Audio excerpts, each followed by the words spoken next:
We are taking a morning tour to Giant's Causeway, which we're super excited about. After that, we have a tour departing from Belfast in the afternoon for Game of Thrones. We're going to the studio tour. So it's gonna be a long day. We're gonna spend it mostly on a bus. Regardless, we are about to take off, so I'll catch you in a little bit. We are going to the Europa, am I saying that right? Europa Hotel, and that is where we're meeting our tour. It's about a 10-minute bus ride. We found public transportation in Belfast to be super easy. Since we couldn't find our bus right away, we grabbed coffee at Cafe Nero. It was actually really good. Our half-day Giant's Causeway tour. The drive along the Northern Ireland coast is beautiful. Our first stop was Dunlace Castle, a 16th century cliffside fortress built by the MacDonald clan. It's said to have inspired a castle in Game of Thrones and even comes with a few ghost stories. We came to Dunlace Castle, and it's freezing, but it's a really pretty road, and I guess there's Scotland over there. But on this tour, it's such a short tour, we're not able to really do a lot. But okay, so we just got to the Giant's Causeway. It's pretty chilly. I am wearing a t-shirt with a sweater, and I'm gonna put my raincoat on here in a minute, but it's a little windy. They dropped us off. There's the hotel that you can use their restrooms if you buy coffee.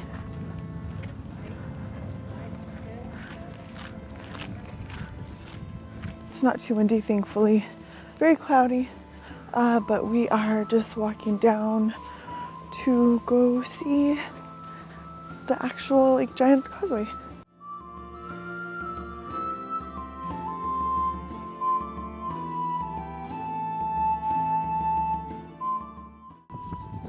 So we're going down the Blue Trail, which is a moderate trail. I think it's a little over a mile long, but you can already see a little bit down there. And here, it's kind of like revealing itself along this little trail.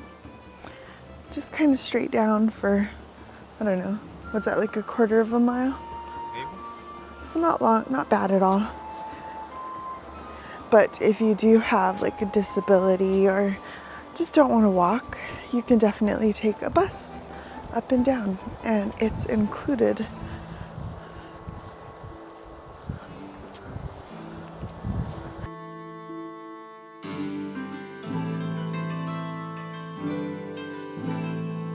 This is the Giant's Causeway, one of the most famous spots in all of Northern Ireland, and it's even more incredible in person. These hexagon-shaped rocks stretch right into the sea, and the story behind them is one of Ireland's best legends. A condensed version of the myth, an Irish giant named Fionn Mac Cumhaill lived along this coast. Across the water in Scotland was another giant named Benandonner.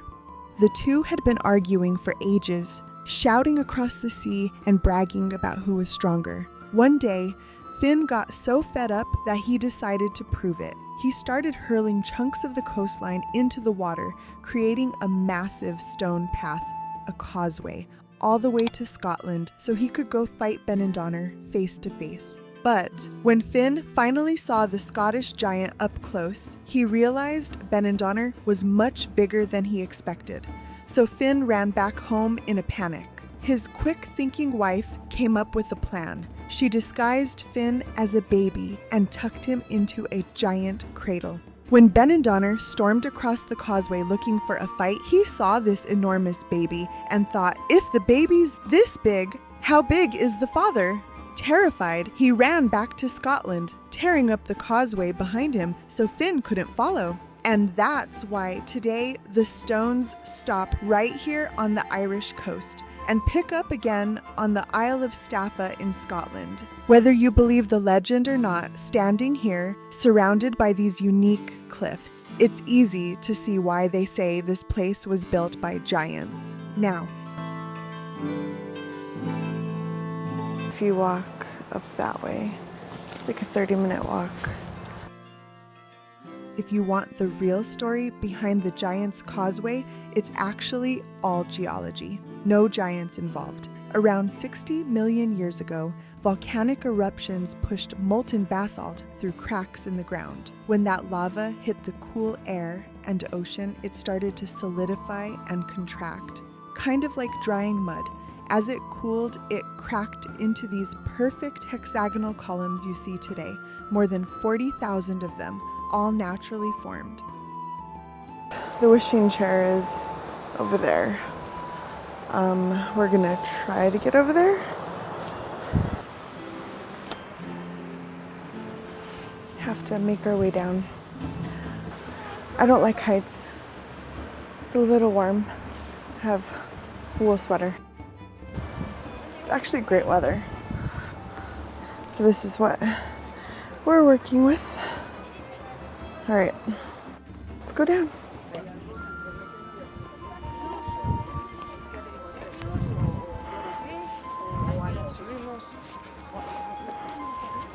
This is so cool.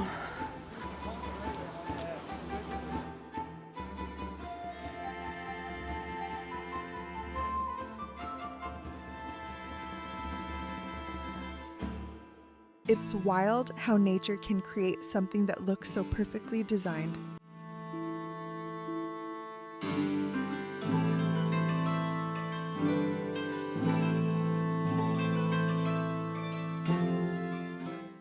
Took the shuttle up. It was £1 a person, which is worth it's worth it. We're gonna go back up, see if we can get a little snack and some water for our trip back to Belfast.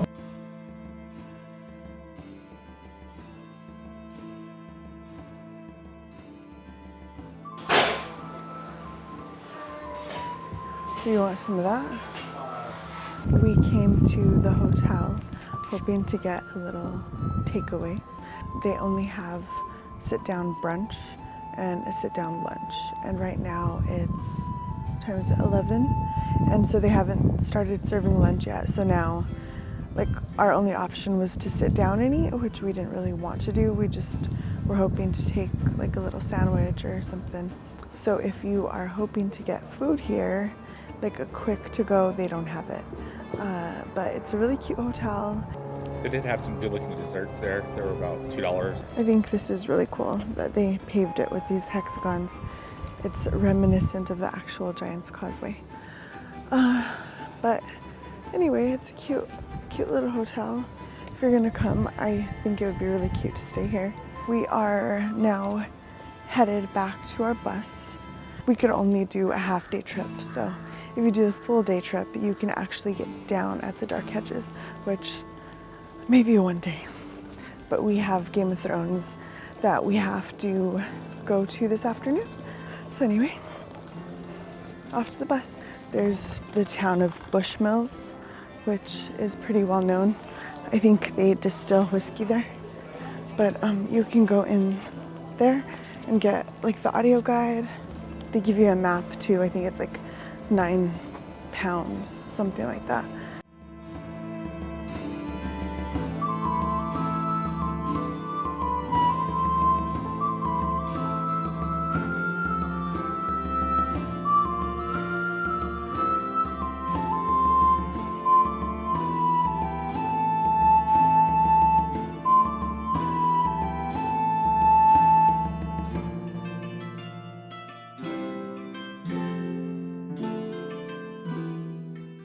Bus.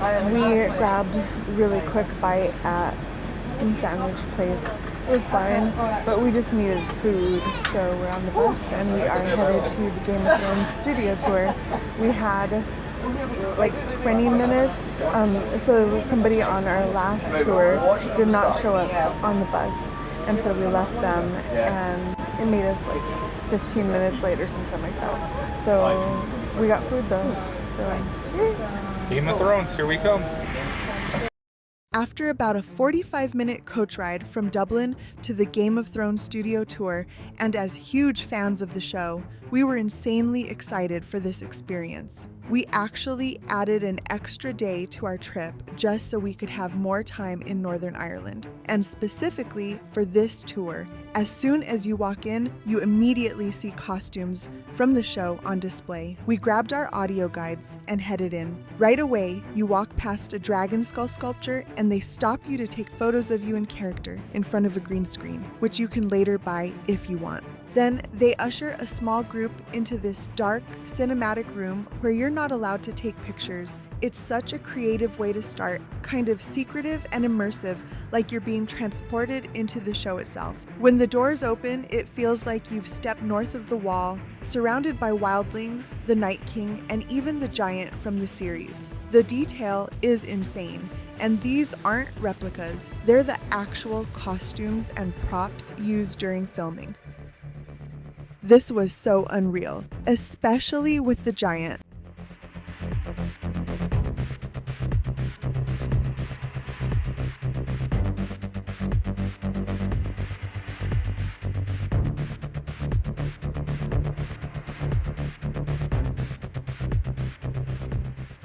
So here we are at the Game of Thrones studio tour. It's really cool. They let only a certain amount of people in at the same time so that you're not like fighting for your life to see things. I love that. It's incredible here. Oh my god. They have like the actual sets and costumes. If you're a Game of Thrones fan, this is honestly amazing. Like look at this. How just like you could see the art that went into it, everything. We got an audio guide. So, highly recommend.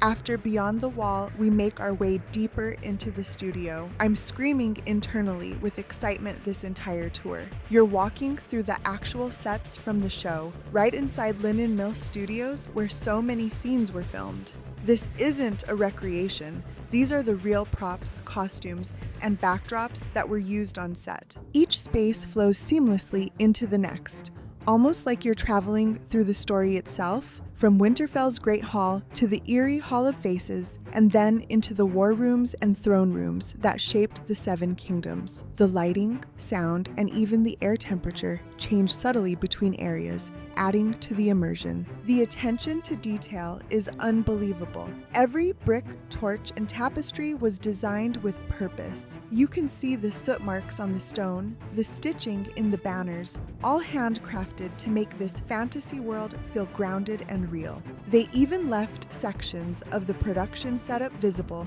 so you can see how sets were layered with visual effects. One of my favorite parts was seeing how the prosthetics and armor were made. There's an entire section dedicated to special effects and makeup.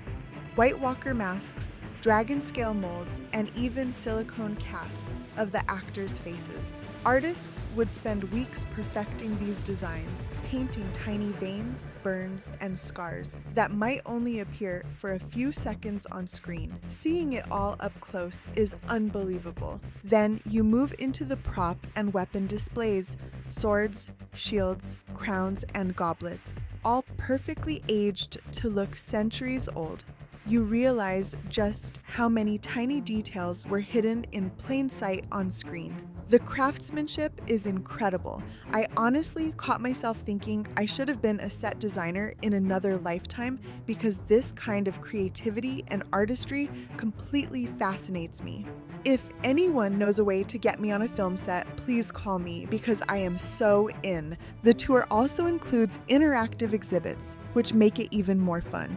You can add your photo to the Hall of Faces, pose with weapons, and even try out motion capture to see how digital characters were animated. It's immersive without feeling rushed. You can take your time to really look around, which I definitely did.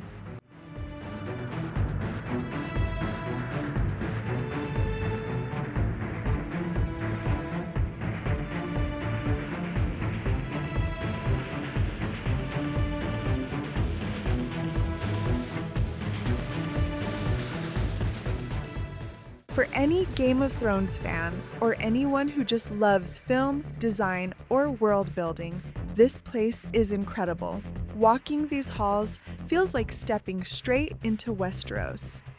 We bought the tour package that included transfer from Belfast, but since we were continuing on to Dublin afterward, we didn't want to double back. They also have a transfer from and to Dublin, but it didn't work for our schedule, so the staff at the front desk gave us directions and called a cab for us to the Banbridge bus station. From there, we took the X1 bus from Banbridge to Dublin, which took about 2 hours.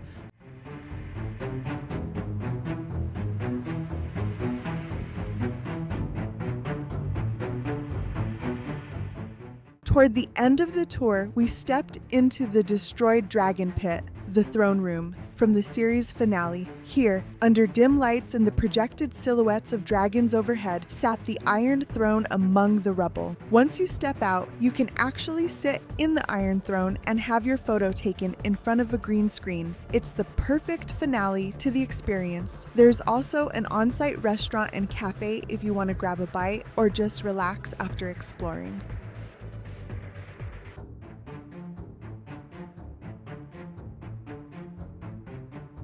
Once in Dublin, we took a cab to our hotel. We checked into the Academy Plaza Hotel.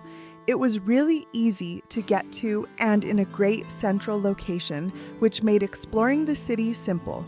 The room itself was pretty standard, clean, comfortable, and what you'd expect for a city hotel. We actually had a proper queen-size bed, which was nice, and the bathroom was clean and modern. The only thing that stood out was the tub. It was surprisingly tall, which made getting in and out a little tricky for someone short like me. But overall, it was fine. Nothing fancy, but it did the job. At the time, hotel prices in Dublin were high across the board, so we just wanted somewhere clean, comfortable, and convenient. So we're staying at the Academy Plaza Hotel, and it's in the city center. We're gonna be here for tonight and tomorrow night, so we are just gonna clean up a little bit, get ready to go. We are gonna go to Temple Bar. There are a bunch of different pubs and restaurants there that we can kind of go check out, and they have live music, which is kind of like the vibe we've been wanting to find. So that's what we're doing now. I'll bring you along to Temple Bar here in a little bit, but where we're staying, it's, I think, walking distance to a lot of places. So that's great. We'll catch you in a little bit. Just a short walk from our hotel was the Dublin Portal, a live, real-time video link connecting Dublin with New York City. It's such a cool concept. People on both sides can wave and see each other in real time.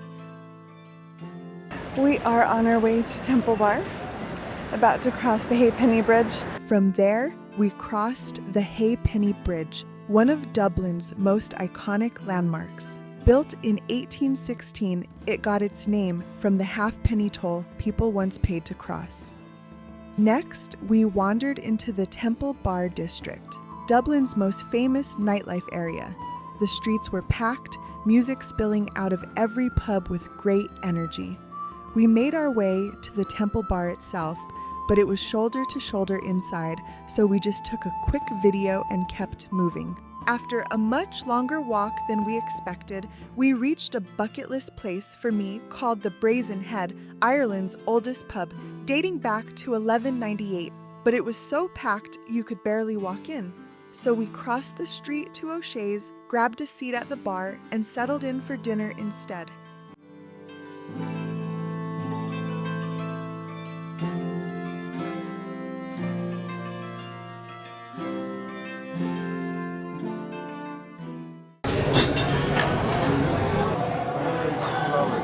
That was a hike.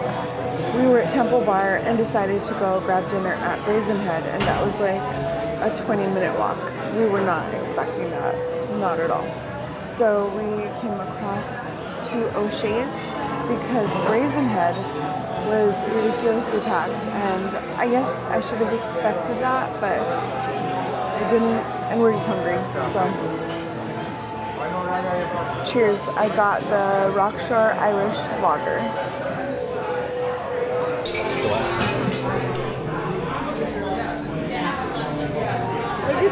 fries. They're huge. So good, this burger. Is it? Oh my god. This is aioli sauce or whatever they call it, right?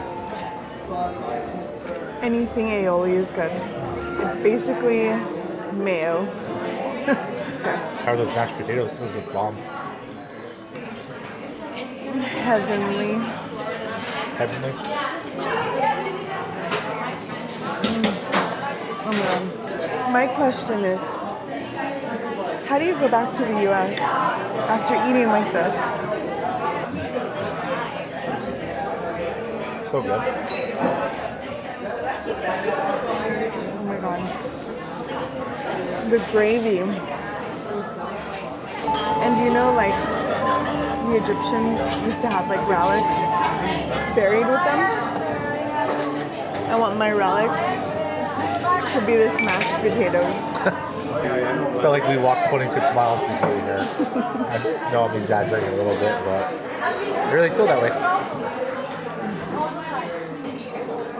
Thanks for killing my feet. But tomorrow we're gonna have even a longer day of marching. And she marches me to 8 different places tomorrow through 8 different museums. Enjoy the gravy. Enjoy the gravy.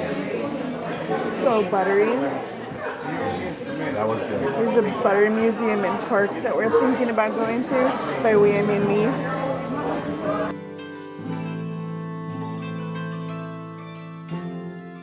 We ended our meal with their white chocolate and Bailey's bread and butter pudding. Our entire dinner here was heavenly. We are back at the hotel. All in all, it was a really great night. It's only like 11 or so. So we have a really busy day tomorrow. So we are gonna shower, get everything kind of ready for tomorrow, get a good night's sleep so that we can walk like 1,800 miles. So far, we are really enjoying Ireland. It has absolutely been what we expected it to be. That wraps up our second day in Ireland, what we're calling our Giants of Ireland adventure. We covered so much in one day, and this is only the beginning. Stay tuned, we've got so much more of Ireland to show you.